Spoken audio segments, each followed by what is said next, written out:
Praise the Lord. Hallelujah. കർത്താവ് നിങ്ങളെ ധാരാളമായി അനുഗ്രഹിക്കട്ടെ. വീണ്ടും നിങ്ങളോടൊപ്പം ദൈവവചനമായിട്ടായിരിക്കാൻ സ്വർഗത്തിൽ ദൈവമിടയാക്കി ദൈവത്തെ നന്ദിയോടെ സ്തുതിക്കുന്നു. നമ്മുടെ ഓരോ നാളും ദൈവവചനത്തിന്റെ ചിന്തയും ദൈവവചനത്തിന്റെ പഠനവും നമ്മുടെ ജീവിതത്തിൽ കർത്താവിനോട് ചേർന്ന് നിൽക്കുവാൻ നമ്മളെ സഹായിക്കുന്നതാണ്. ദൈവവചനം നമ്മുടെ ജീവിതത്തിന്റെ അവസ്ഥകളെ മാറ്റുവാൻ ശക്തിയേറിയതാണ്. നമ്മൾ ഈ കഴിഞ്ഞ ദിവസങ്ങളിലൊക്കെ ആരാധനയെ കുറിച്ചാണ് ചിന്തിച്ചുകൊണ്ടിരിക്കുന്നത്. ആരാധിക്കുക, ആരാധന. നമ്മൾ അതിന് ആധാരമായി വായിച്ചത് റോമാലേഖനം 9-ാം അധ്യായത്തിന്റെ 4-ാമത്തെ വാക്യമാണ്. ഞാൻ ആ വാക്യം വീണ്ടും ഒന്നുകൂടെ വായിക്കാം. റോമാലേഖനം 9-ാം അധ്യായം 4-ാം വാക്യം. അവർ ഇസ്രായേല്യർ പുത്രത്വവും തേജസ്സും നിയമങ്ങളും ന്യായപ്രമാണവും ആരാധനയും വാഗ്ദത്തങ്ങളും അവർക്കുള്ളവ. അപ്പൊ അവിടെ പറയുന്നത് ആരാധന ദൈവജനത്തിന് മാത്രമാണ്. കാരണം ന്യായപ്രമാണവും കൽപ്പനയും അവരുടെ കയ്യിലായതുകൊണ്ട് എങ്ങനെയാണ് ആരാധിക്കേണ്ടതെന്നും ആരാധനയുടെ പ്രസക്തി എന്താണെന്ന് നമുക്ക് അറിയാവുന്നത് ഇവർക്കേ ഉള്ളൂ. അപ്പൊ അതുകൊണ്ട് തന്നെ ആരാധന അവരുടെ മാത്രമായി മാറി. അവരുടെ അവകാശം എന്നതുപോലെ ആരാധനയെ അവിടെ പറയുമ്പോൾ ആരാധനയുടെ പ്രാധാന്യം നമ്മൾ മനസ്സിലാക്കുന്നുണ്ട്. ആരാധന എന്ന് പറയുമ്പോൾ നമുക്കറിയാം, പഴയ നിയമത്തില് യാഗമർപ്പിക്കുന്നതാണ് ആരാധനയോട് ചേർന്ന് കാണുന്നത്. അബ്രഹാം ദൈവത്തെ ആരാധിച്ചു എന്നത് നമ്മൾ കാണുന്നത് അബ്രഹാം ദൈവത്തിന് യാഗമർപ്പിച്ചു എന്നതാണ്. അപ്പൊ ആരാധനയിൽ ആദ്യത്തെ ഹാബേലിന്റെ യാഗത്തിലും ഹാബേലിലും ദൈവം പ്രസാദിച്ചു എന്നാണ് നമ്മൾ വാക്യത്തിൽ വായിക്കുന്നത്. അപ്പൊ ഹാബേലിലും അവന്റെ യാഗത്തിൽ ദൈവം പ്രസാദിച്ചു, ഹാബേലിലും അവന്റെ യാഗത്തിൽ ദൈവം പ്രസാദിച്ചു എന്ന് പറയുമ്പോൾ നമുക്ക് യാഗം ദൈവത്തെ പ്രസാദിപ്പിക്കാനായിട്ട് അവർ ചെയ്തതാണ്. ദൈവം പ്രസാദിച്ചു. എന്നാൽ ദാവീദിന്റെ ജീവിതത്തിൽ തെറ്റുപറ്റി പാപം ചെയ്ത് വീണുപോയ ദാവീദ് 51-ാം സങ്കീർത്തനത്തിൽ ദാവീദ് പറഞ്ഞൊരു വാക്കാണ്, നിനക്ക് അങ്ങയ്ക്ക് ഹോമയാഗത്തിൽ നീ ഹനനയാഗം നീ ഇച്ഛിച്ചില്ല, അല്ലെങ്കിൽ ഞാൻ അർപ്പിക്കുമായിരുന്നു. ഹോമയാഗത്തിൽ നിനക്ക് പ്രസാദവുമില്ല. കാരണം യാഗം അവർക്ക് ആചാരമായിട്ട് മാറി. അപ്പോൾ ദൈവത്തിന് പ്രസാദിക്കാത്ത നിലയിലേക്ക് ആ കാര്യങ്ങൾ എത്തിച്ചു. അവിടെയാണ് നമുക്ക് ലൂക്കോസിന്റെ സുവിശേഷത്തിലും 3-ാമത്തെ അധ്യായത്തിൽ കർത്താവ് യേശു ക്രിസ്തു യോർദാനിൽ സ്നാനമേറ്റ് കയറിയപ്പോ അവിടെ ഇങ്ങനെയാണ് വചനത്തിൽ കാണുന്നത്. അവിടെ ശബ്ദം, സ്വർഗത്തിൽ നിന്ന് ശബ്ദം കേൾക്കുക. എന്ത് ശബ്ദമാണ്? നീ എന്റെ പ്രിയപുത്രൻ, നിന്നിൽ ഞാൻ പ്രസാദിച്ചിരിക്കുന്നു എന്ന ശബ്ദം. അപ്പൊ അവിടെ ദൈവം പ്രസാദിച്ചിരിക്കുന്നു. ആരിലാണ്? യേശുവിൽ. എപ്പോൾ? സ്നാനമേറ്റ് കാര്യത്തിൽ. അതായത് യാഗത്തിലല്ല ദൈവത്തിന്റെ പ്രസാദം, മനോഭാവത്തിലാണ് എന്നതിന്റെ ഒരു തിരിച്ചറിവാണ് ഈ വാക്യത്തിൽ നമുക്ക് ലഭിക്കുന്നത്. അതായത് യേശുക്രിസ്തു ക്രൂശിൽ മരിച്ചു കഴിഞ്ഞപ്പോഴാണ് ശരിക്കും പറഞ്ഞ മരണശേഷമാണ് പ്രസാദിച്ചു എന്ന് പറയേണ്ടത്. പക്ഷെ ഇവിടെ പ്രസാദിച്ചു എന്ന് പറയുന്നത് ക്രൂശിൽ മരിച്ചു കഴിഞ്ഞല്ല, സ്നാനമേറ്റെടുത്ത് പറയുന്നു പ്രസാദിച്ചിരിക്കുന്നു. എന്താണ് കാരണം? അവിടെ അങ്ങനെ പറയാനുള്ള കാരണം ഇതാണ്. അതായത് യേശുക്രിസ്തു എപ്പോഴാണോ ദൈവത്തിന്റെ ആത്മാവിൽ പൂർണ്ണമായി നയിക്കപ്പെടുന്ന ഒരു അവസ്ഥയിൽ എത്തുന്നത്, അതായിരുന്നു ശരിക്കും പറഞ്ഞ ദൈവം പ്രസാദിച്ച മൊമെന്റ്. Praise God. അതായത് നാം നടക്കുകയല്ല, ദൈവാത്മാവ് നമ്മളെ നടത്തുകയാണ്. നമ്മുടെ ജീവിതത്തിനകത്ത് ഏറ്റവും സന്തോഷം തരുന്ന ഒരു കാര്യമാണ് നാം നടക്കുന്നതിനപ്പുറത്ത് ദൈവാത്മാവിൽ നടത്തപ്പെടുക എന്ന് പറയുന്നത്. അതുകൊണ്ടാണ് റോമാലേഖനം 8-ാം അധ്യായത്തിന്റെ 14-ാം വാക്യത്തിൽ ഇങ്ങനെ പറയുന്നു, ദൈവത്തിന്റെ ആത്മാവ് നടത്തുന്നവന് ദൈവത്തിന്റെ മക്കളാണ്. അപ്പൊ ഒരു വ്യക്തി ദൈവത്തിന്റെ ആത്മാവിൽ നടത്തപ്പെടുമ്പോൾ ദൈവത്തിന്റെ മക്കൾ എന്ന പദവിയിലേക്ക് ആ വ്യക്തിയായിത്തീരും. നമ്മുടെ ജീവിതത്തിൽ ഏറ്റവും സന്തോഷം, അതായത് നമ്മുടെ ജീവിതത്തിനകത്ത് തന്നെ ഏറ്റവും ആഴമായി ജീവിതം സ്വതന്ത്രമാകുന്ന ഒരു നിമിഷം ഏതാണെന്നറിയോ? പരിശുദ്ധാത്മാവിൽ നടത്തപ്പെടുക. അതായത് നമ്മൾ നമ്മുടെ ബുദ്ധിയിൽ നമ്മൾ ചില കാര്യങ്ങൾ ചെയ്യും, അപ്പൊ നമ്മൾ അബദ്ധങ്ങൾ തന്നെയായിരിക്കും ചെയ്യുന്നത്.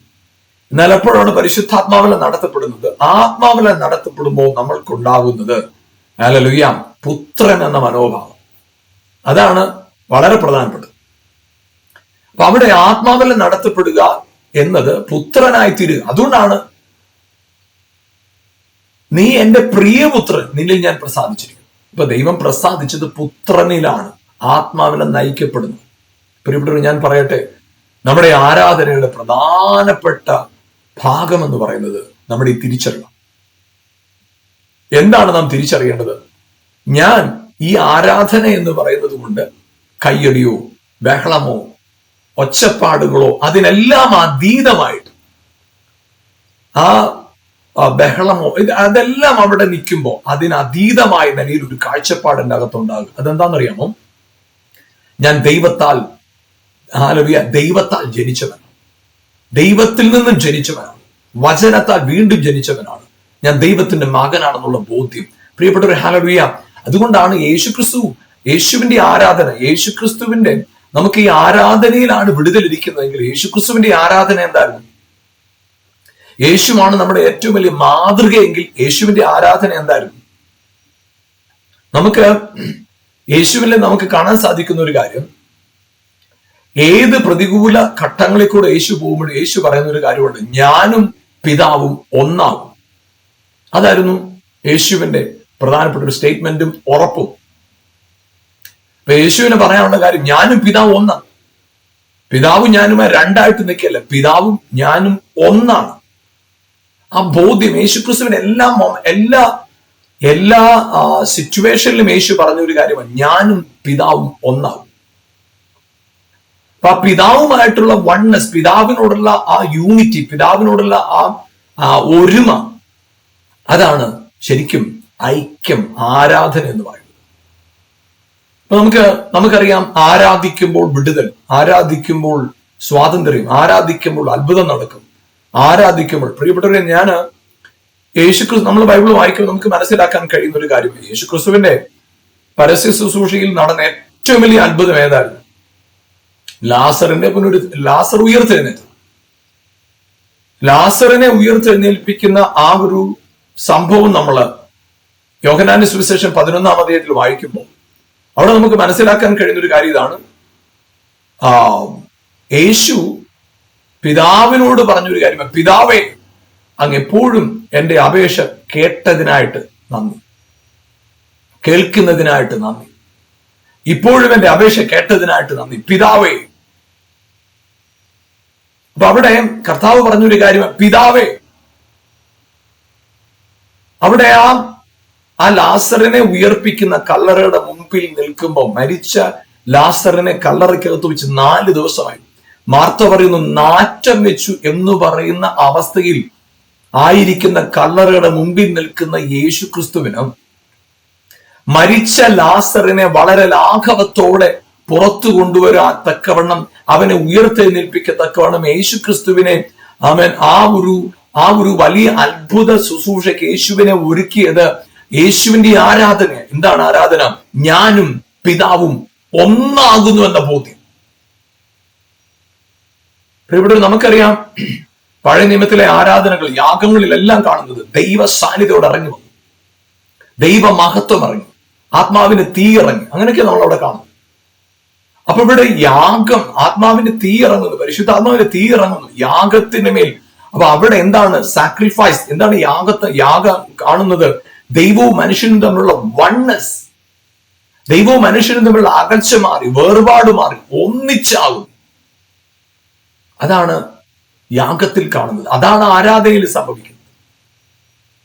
അത് നമ്മൾ അറിഞ്ഞോ അറിയാതെയോ ആ പ്രധാനപ്പെട്ട അർത്ഥം, അതായത് പഴയ നിയമത്തിൽ നമ്മൾ ചിന്തിച്ചതുപോലെ യാഗത്തിന്റെ പ്രധാനപ്പെട്ട ഉദ്ദേശം ദൈവവും മനുഷ്യനും തമ്മിൽ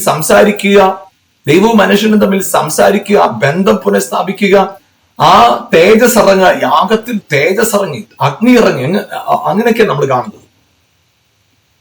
അപ്പോ പിന്നീട് കണ്ടു കഴിഞ്ഞാൽ അവർക്ക് തേജസ് അല്ല ഇമ്പോർട്ടന്റ്, തേജസ്സിനല്ല പ്രാധാന്യം, അഗ്നി ഇറങ്ങുന്നതിനല്ല പ്രാധാന്യം, ദൈവ ശബ്ദം കേൾക്കുന്നതിനല്ല പ്രാധാന്യം, ദൈവവും മനുഷ്യനും തമ്മിലുള്ള ഉടമ്പടിക്കല്ല പ്രാധാന്യം. ഇവർക്ക് പേരിന് യാഗം അർപ്പിക്കുക എന്ന് പറയുന്ന പ്രക്രിയയ്ക്ക് ഇവർ പ്രാധാന്യം കൊടുക്കാൻ തുടങ്ങി. ആ പ്രക്രിയയ്ക്ക് ഇവർ പ്രാധാന്യം കൊടുത്തപ്പോൾ സംഭവിച്ച കാര്യം എന്താ? അത് ആചാരമായിട്ട് മാറി. ദൈവത്തെ മുഷിപ്പിക്കുന്ന, ദൈവം നിങ്ങളുടെ യാഗത്താൽ നിങ്ങൾ എന്നെ മുഷിപ്പിക്കുന്നു എന്ന് ദൈവം പറയാൻ കാരണമായിട്ട്. മാത്രമല്ല അവർക്കും യാഗമെന്ന് പറയുന്നത് ഒരു ഭാരമായിട്ട്, പ്രയോജനമൊന്നുമില്ല. യാഗം കൊണ്ട് അവരുടെ മനസാക്ഷിയിൽ ഒരു മാറ്റം ഉണ്ടാകുന്നില്ല. ആ യാഗത്തിൽ ആ അവസ്ഥ, യാഗം അവിടെ ആരാധന എന്ന് പറയുന്നത് ദൈവവും മനുഷ്യനുള്ള കൂട്ടായ്മ. ഇന്ന് നമ്മുടെ ആരാധന എന്ന് പറയുമ്പോൾ എന്താണ് ആരാധന? ആരാധനയിൽ നമ്മൾ പലപ്പോഴും മനസ്സിലാക്കി വെച്ചിരിക്കുന്നത്, നമ്മൾ ആരാധനയിൽ കരം ഉയർത്തുന്നത്, കരം അടിക്കുന്നത്, അല്ലെങ്കിൽ ആരാധനയിൽ പാടുന്ന പാട്ടുകൾ, ആരാധനയ്ക്ക് ഉപയോഗിക്കുന്നതായ സംഗീത ഉപകരണങ്ങൾ, ഇവയൊക്കെയാണ് ആരാധനയുടെ പ്രധാനപ്പെട്ട കാതലായ കാര്യമെന്നാണ് നാം മനസ്സിലാക്കി വെച്ച് നമ്മൾ അങ്ങനെയാണ് ആരാധിക്കുന്നത്. പക്ഷെ യഥാർത്ഥത്തിൽ കരമടിക്കുകയോ സ്തോത്രം ചെയ്യുകയോ പാട്ടുപാടുകയോ ചെയ്ത് ദൈവസാന്നിധ്യം അനുഭവിക്കുന്നതല്ല ആരാധന. ദൈവ സാന്നിധ്യത്തിൽ നിന്നുകൊണ്ട് പാട്ടുപാടുന്നതാണ് ആരാധന. ദൈവ സാന്നിധ്യത്തെ മനസ്സിലാക്കിക്കൊണ്ട് കരമടിക്കുന്നതാണ് ആരാധന. ദൈവ സാന്നിധ്യത്തിൽ, അപ്പോ ദൈവ സാന്നിധ്യത്തിൽ ഒരുപക്ഷെ കരമടിക്കാം, ഒരുപക്ഷെ കരമടിച്ചില്ല എന്ന് പറയാം. പക്ഷെ ഒരു വ്യക്തിയുടെ അകത്ത് ഞാനും കർത്താവുമായിട്ട് ഒന്നാണ്, ആ വണ്ണസിന്റെ ബോധ്യമില്ലേ, അതാണ് വർഷിപ്പ്. അതിനെയാണ് ആരാധന എന്ന് പറയുന്നത്. Price God, hallelujah. നമുക്കറിയാം യേശുക്രിസ്തുവിനെ അവരെ പലതരത്തിൽ ചോദ്യം ചെയ്യുന്ന സാഹചര്യം ഉണ്ടായി. നമുക്ക് യോഹന്നാന്റെ സുവിശേഷം 14-ാം അധ്യായത്തിൽ കർത്താവ് പറയുന്ന ഒരു കാര്യമാണ്, അതിന്റെ 10-ാം വാക്യം, ഞാൻ പിതാവിലും പിതാവ് എന്നിലും ആകുന്നു എന്ന് നീ വിശ്വസിക്കുന്നില്ലയോ? ഞാൻ നിങ്ങളോട് പറയുന്ന വചനം സ്വയമായിട്ടല്ല സംസാരിക്കുന്നത്, പിതാവ് എന്നിൽ വസിച്ചുകൊണ്ട് തന്റെ പ്രവൃത്തി ചെയ്യുന്നു. ഈ കർത്താവ് ഈ ആരാധനയിലാണ് അത്ഭുതം നടക്കുന്നതെങ്കിൽ, ആരാധിക്കുമ്പോഴാണ് ദൈവപ്രവൃത്തി വെളിപ്പെടുന്നതെങ്കിൽ ഇത് സത്യമാണ്. എന്താണ് ആരാധന? എന്താ? പിതാവും ഞാനും ഒന്നാണെന്നുള്ള ബോധ്യം. യേശു പറയുകയാണ്, എന്നിൽ കൂടെ സംഭവിക്കുന്ന എല്ലാ അത്ഭുതങ്ങളുടെയും കാരണം പിതാവ് എന്നിൽ വസിച്ചുകൊണ്ട് ആമേൻ ഹല്ലേലൂയ തന്റെ പ്രവൃത്തി ചെയ്യുന്നു. അതിന്റെ 9-ാം വാക്യം യോഹന്നാന്റെ സുവിശേഷം 14:9, യേശുവിനോട് പറഞ്ഞത്, ഞാൻ ഇത്ര കാലം നിങ്ങളോടുകൂടി ഇരുന്നിട്ടും നീ എന്നെ അറിയുന്നില്ലയോ ഫിലിപ്പോസേ? എന്നെ കണ്ടവൻ പിതാവിനെ കണ്ടിരിക്കുന്നു. അത് യേശുക്രിസ്തുവിന്റെ വളരെ പ്രധാനപ്പെട്ട ഒരു ബോധ്യമായിരുന്നത്, എന്നെ കണ്ടവൻ പിതാവിനെ കണ്ടിരിക്കുന്നു എന്ന ബോധ്യം. അതുപോലെ 12-ാം അധ്യായം യോഹന്നാന്റെ സുവിശേഷം 12-ാം അധ്യായത്തിന്റെ 45-ാം വാക്യം, എന്നെ കാണുന്നവൻ എന്നെ അയച്ചവനെ കാണുന്നു. 10-ാം അധ്യായത്തിന്റെ 30-ാം വാക്യത്തിൽ കുറച്ചുകൂടെ വ്യക്തമായിട്ട് പറയുന്നു, ഞാനും പിതാവും ഒന്നാകുന്നു. ഈ വാക്യങ്ങളിലൊക്കെ കാണാൻ സാധിക്കുന്ന ഒരു കാര്യം, യേശുക്രിസ്തുവിന്റെ അത്ഭുത പ്രവർത്തികൾ, യേശുക്രിസ്തുവിലൂടെ നിവർത്തിക്കപ്പെട്ട സകല അത്ഭുതങ്ങളുടെയും കാരണം യേശുക്രിസ്തുവിന്റെ അകത്ത് ആത്മാവിനാൽ ഉണ്ടായിരുന്ന ബോധ്യം, ഞാനും പിതാവും ഒന്നാകുന്നു എന്ന ബോധ്യം. പ്രിയപ്പെട്ടവരെ, ആരാധന എന്ന് പറയുന്നത് ഈ ബോധ്യമാണ്. ഈ ബോധ്യമായിരിക്കണം. ഈ ബോധ്യം ഉണ്ടാകുന്ന സ്ഥലത്താണ് ആരാധന പരിപൂർണമാകുന്നത്, ആരാധന മീനിങ് ഫുൾ ആകുന്നത്. പ്രിയപ്പെട്ടവർ, നിങ്ങളുടെ ജീവിതത്തിൽ നിങ്ങളുടെ സാഹചര്യം എന്തുമാകട്ടെ, നിങ്ങൾ കടന്നു പോകുന്ന അവസ്ഥകൾ എന്തുമാകട്ടെ, നിങ്ങൾക്ക് പ്രശംസിക്കാൻ അനേക കാര്യങ്ങൾ ഉണ്ടായിരിക്കും. പക്ഷേ ആ അനേക കാര്യങ്ങൾക്ക് അതീതമായി ഞാൻ കർത്താവിനോട് ചേർന്ന് വസിക്കുന്നു, ഞാൻ കർത്താവിലാണെന്ന് നിങ്ങളുടെ അകത്ത് ബോധ്യമുണ്ടോ? ആ ബോധ്യമാണ് റിയൽ വർഷിപ്പ്. അതുകൊണ്ടാണ് യോഹന്നാന്റെ സുവിശേഷം 4-ാം അധ്യായത്തിൽ 23-ാം വാക്യത്തിൽ കർത്താവ് പറഞ്ഞത്, സത്യ നമസ്കാരികൾ പിതാവിനെ ആത്മാവിലും സത്യത്തിലും ആരാധിക്കുന്ന നാഴിക വരും. അവിടെ 2 കാര്യം എടുത്തു പറയുന്നുണ്ട്, ആത്മാവിലും സത്യത്തിലും. അപ്പൊ ആത്മാവിൽ എന്താണ് ആത്മാവിൽ ആരാധിക്കുക എന്ന് പറയുന്നത്? ആരാധനയുടെ യഥാർത്ഥ സത്ത, യഥാർത്ഥ അംശം മനസ്സിലാക്കണമെങ്കിൽ അവൻ ദൈവം ആത്മാവാണെന്നുള്ള സത്യം മനസ്സിലാക്കണം.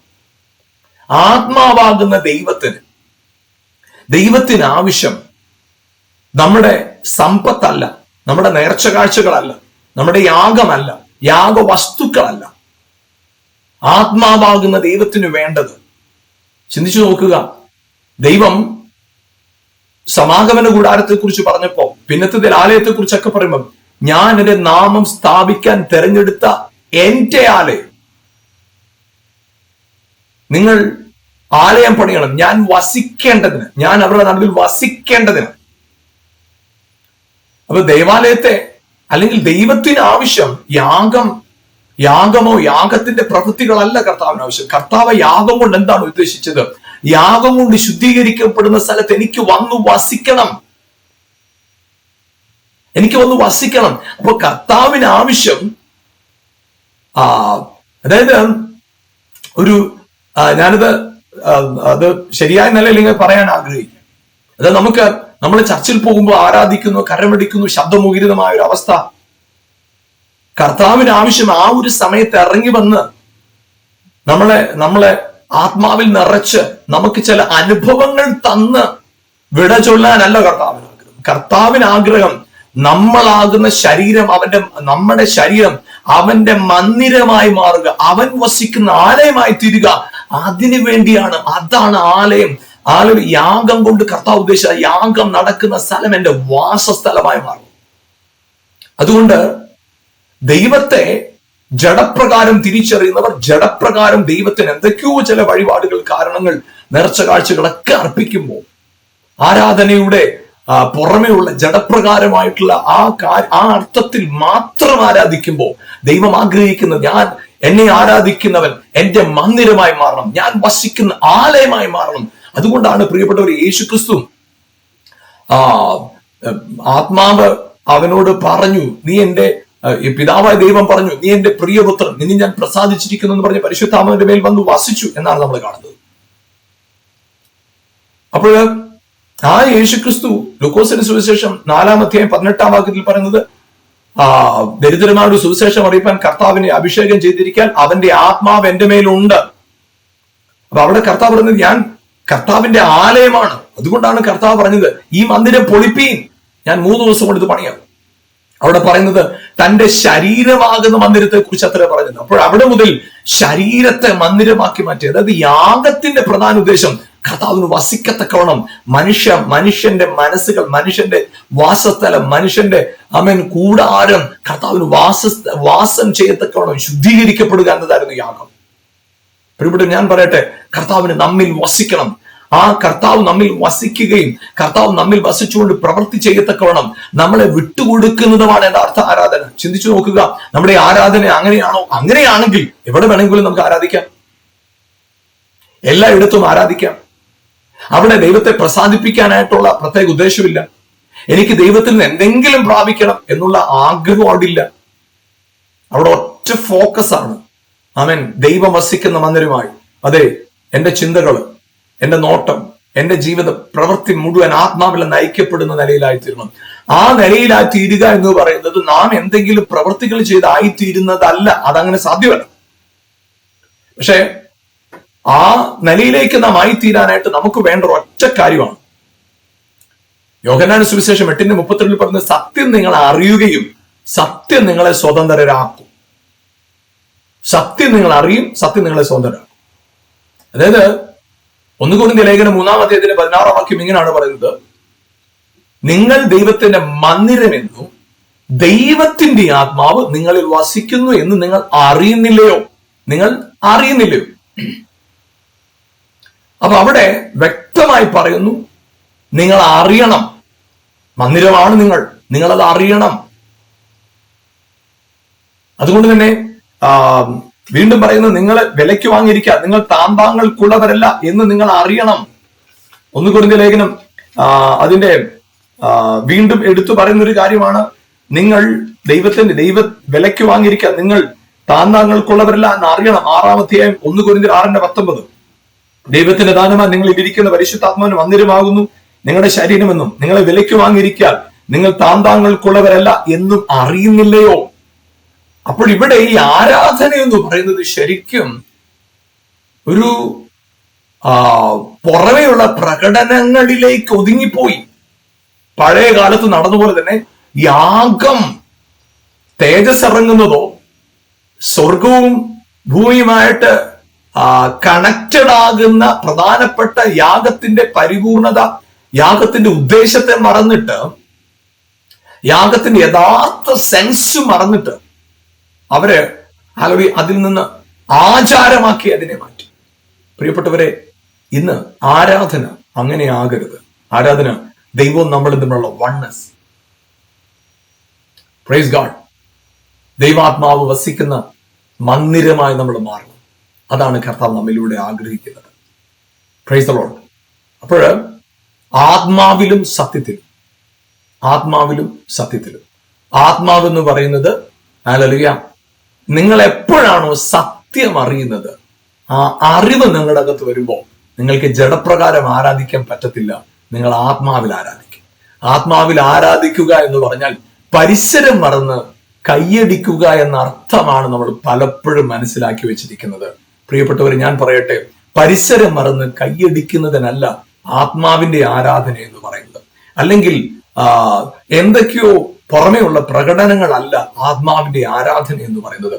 ആരാധന എന്ന് പറയുന്നത് എന്റെ ജഡത്തെ പൂർണ്ണമായി, എന്റെ ജഡത്തിന്റെ ചിന്ത, എന്റെ മാംസത്തിന്റെ ചിന്തയെ, എന്റെ ജഡത്തിന്റെ ചിന്തയെ പൂർണ്ണമായിട്ടും ഞാൻ മാറ്റി നിർത്തിയിട്ട് ഹല്ലേലൂയ പരിശുദ്ധാത്മാവിന് ഉപയോഗിക്കത്തക്കവണ്ണം എന്നെ വിട്ടുകൊടുക്കുന്നത് ഹല്ലേലൂയ. അതായത് യേശുക്രിസ്തുവിന്റെ കരം തൊട്ടപ്പോൾ രോഗികൾ സൗഖ്യമായതുപോലെ, യേശുവിന്റെ വചനം പുറപ്പെട്ടപ്പോൾ ഭൂതങ്ങൾ ഓടിപ്പോയതുപോലെ, ഹല്ലേലൂയ യേശുവിന്റെ വസ്ത്രത്തിൽ തൊട്ടപ്പോൾ രോഗികൾ സൗഖ്യമായതുപോലെ, അതുപോലെ ഹല്ലേലൂയ അത്ഭുതങ്ങളെ ചെയ്യാനായിട്ട് സാഹചര്യങ്ങൾ മാറി മറിയാനായിട്ട് കർത്താവ് ആഗ്രഹിക്കുക. അതിനായിട്ട് നിങ്ങളെ വിട്ടുകൊടുക്കുക.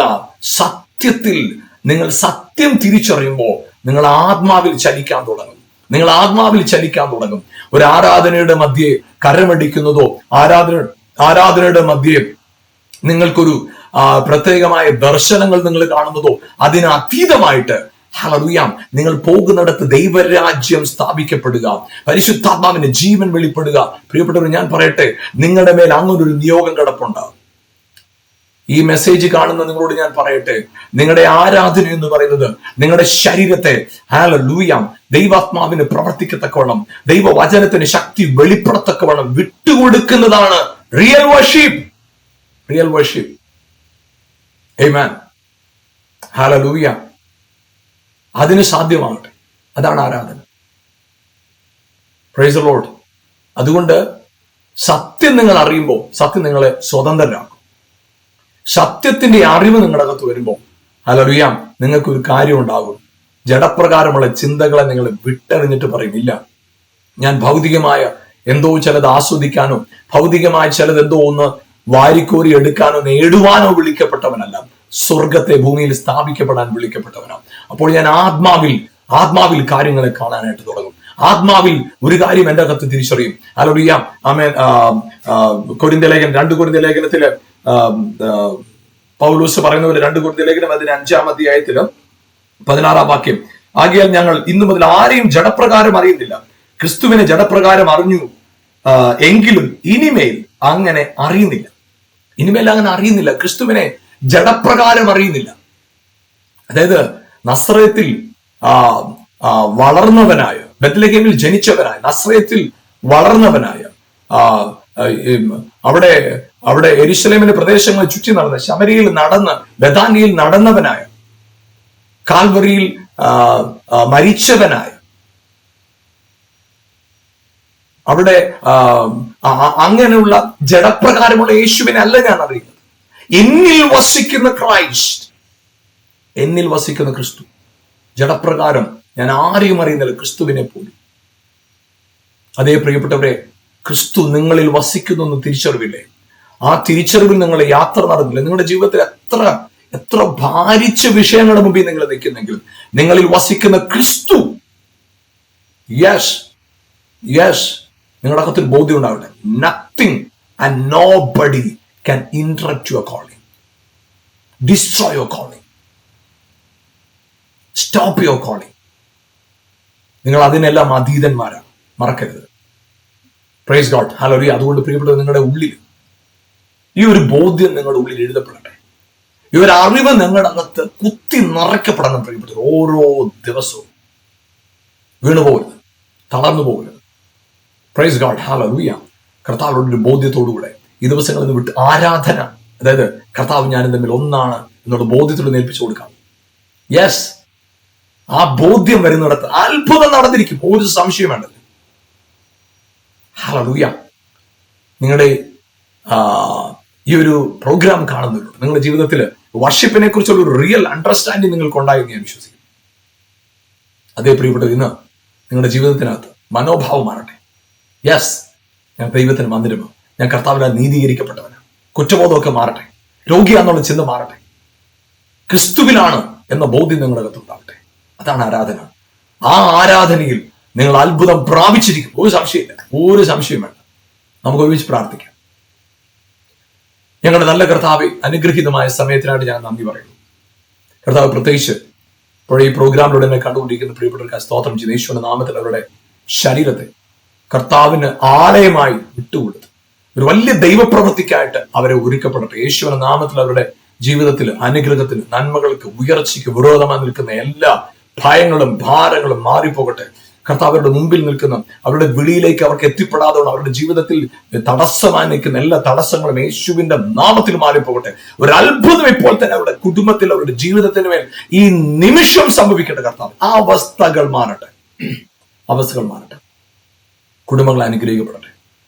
കർത്താവ്, അവര് ക്രിസ്തുവിന്റെ രാജ്യത്തെ വെളിപ്പെടുത്തുന്നവരായി, അവരായിരിക്കുന്ന സ്ഥലത്ത് ദൈവപുത്രന്മാരുടെ ദർശനത്തെ, ആ മഹത്വത്തെ വെളിപ്പെടുത്തുന്നവരായിട്ട് അവർ മാറട്ടെ. കർത്താവ്, അങ്ങനെ അവരെ അനുഗ്രഹിച്ച് പ്രാർത്ഥിക്കുന്ന കർത്താവ്, ആ അത്ഭുതം ചെയ്തു കഴിഞ്ഞതിനായിട്ട്, വിടുവിച്ചതിനായി സ്തോത്രം. എല്ലാ കുറ്റബോധങ്ങളും മാറിപ്പോകട്ടെ, പരിമിതികൾ മാറിപ്പോകട്ടെ. കർത്താവ്, അത്ഭുതം ചെയ്തു കഴിഞ്ഞതിനായിട്ട് മഹത്വം അർക്കപ്പെട്ട കുഞ്ഞാടിന് യേശുവിൻ നാമത്തിൽ തന്നെ പിതാവേ, ആമേൻ, ആമേൻ, ആമേൻ. പ്രൈസ് ഗോഡ്, ഹല്ലേലൂയ. കർത്താവ് നിങ്ങളെ ധാരാളമായിട്ട് അനുഗ്രഹിക്കട്ടെ. പ്രോഗ്രാം നിങ്ങൾക്ക് അനുഗ്രഹമായിരുന്നു വിശ്വസിക്കുന്നു. തുടർന്നും ഈ പ്രോഗ്രാം നിങ്ങൾ മറ്റുള്ളവർക്ക് പരിചയപ്പെടുത്തുകയും നിങ്ങൾ ഈ വചനം വീണ്ടും ഒരിക്കൽ കൂടെ കേൾക്കുകയും നിങ്ങളുടെ ജീവിതത്തിൽ കർത്താവിന് പ്രയോജനമുള്ളവരായി തീരാൻ പരിശുദ്ധാത്മ നിങ്ങളെ സഹായിക്കട്ടെ. ഈ പ്രോഗ്രാം തുടർച്ചയായി കാണുന്ന നിങ്ങൾക്ക് ഞങ്ങളുടെ പുസ്തകങ്ങൾ സൗജന്യമായിട്ട് തരുവാൻ ആഗ്രഹിക്കുന്നു. നിങ്ങളുടെ അതിനായിട്ട് നിങ്ങൾ ഈ കാണുന്ന ഫോൺ നമ്പറിൽ ഞങ്ങളുമായി ബന്ധപ്പെടുക. നിങ്ങൾ നിശ്ചയമായിട്ടും ആ പുസ്തകങ്ങൾ സൗജന്യമായി ലഭിക്കുന്നതാണ്. നിങ്ങളുടെ പ്രാർത്ഥനാ വിഷയങ്ങളും സാക്ഷ്യങ്ങളും ഞങ്ങൾ കേൾക്കുവാനും നിങ്ങൾ ഒരുമിച്ച് സ്തോത്രം ചെയ്യാനും ഞങ്ങൾ ആഗ്രഹത്തോടുകയായിരിക്കുന്നു. കർത്താവ് നിങ്ങളെ ധാരാളമായി അനുഗ്രഹിക്കട്ടെ. ആമേൻ.